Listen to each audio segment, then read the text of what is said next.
ఎన్నికల్లో ఆంధ్ర రాష్ట్రమే ప్రసవ వేదన అనుభవించింది కొత్త బిడ్డకి జన్మనిద్దామని. ఈ మూడు పార్టీలు మంత్రసాని పని చేసినాయి.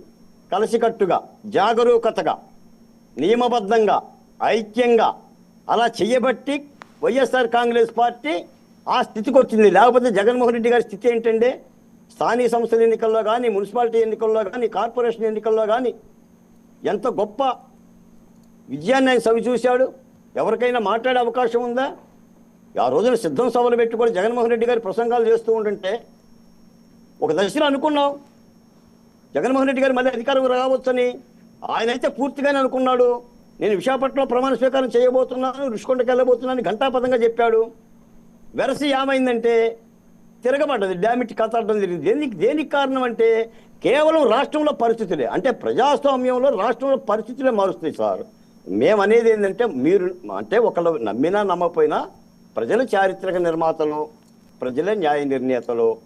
కాదండి, ఇప్పుడున్న పరిస్థితుల్లో కూటమిలో ఎవరైనప్పటికీ కూడా ఓకే, కింద కేడర్ని ఎవరో కంట్రోల్ చేయలేరు, వాళ్ళు నచ్చుతారు. కానీ ఆ మెయిన్ స్ట్రీమ్లో ఉన్న వాళ్ళు ఆచితూచి మాట్లాడవలసిన అవసరం ఉందా లేదా? ఆచితూచి మాట్లాడాల్సిన అవసరం ఉందని చెప్తానండి. నాయకుడు అనేవాడు, అధికారంలో ఉన్నవాడు చొక్కాకి పైగుండి పెట్టుకొని మాట్లాడాలండి. గుండీ తీసి మాట్లాడితే రౌడీ అంటారు తప్ప ప్రజాప్రతినిధి అనరండి. అది ఏ పార్టీ అయినా సరే, ఈ పార్టీనా ఆ పార్టీ బాధ్యతగానే మాట్లాడాలి. ఎందుకంటే ప్రజలు దాన్ని చూస్తారండి. నాకేదో అవకాశం వచ్చింది, నా చేతిలో మైక్ ఉందని నేను ఒక వ్యాఖ్యానం చేసినా కూడా దాన్ని ప్రజలు రిసీవ్ చేసుకోరండి.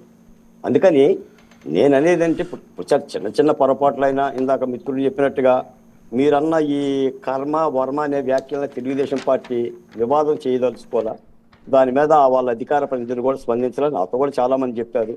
తెలుగుదేశం పార్టీ కూడా ఈ మిత్రబంధాన్ని గట్టిగా నిలబెట్టుకునే ప్రయత్నం చేస్తుంది.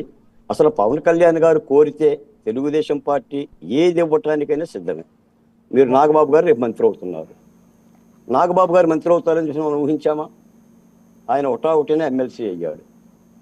పవన్ కళ్యాణ్ గారు కనుక ఒక మెమోరాండం పెడితే, ఒక కోరిక కోరితే అటు పవన్ గారు కానీ, అటు మన లోకేష్ గారు కానీ, చంద్రబాబు నాయుడు గారి ఆ బంధాన్ని ఉంచుకునే ప్రయత్నం చేయాలి. అంటే ఈ రోజున ఏంటంటే జనసేన పార్టీ ఒక ముఖ్యమైన రోల్లోకి వచ్చిందండి ఆంధ్రప్రదేశ్లో.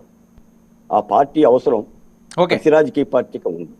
విడిపోతే ప్రమాదం ఉంది, కలిసి ఉంటే లాభం ఉందనే ఒక పాత్రకి జనసేన పార్టీ చాలా బలంగా వచ్చింది. పవన్ కళ్యాణ్ కూడా ఆ స్థాయిలో ఉన్నాడు కాబట్టి రాజకీయ సమీకరణలు ఇలా ఉన్నాయని నేను అనుకుంటున్నాను. లక్ష్మణ్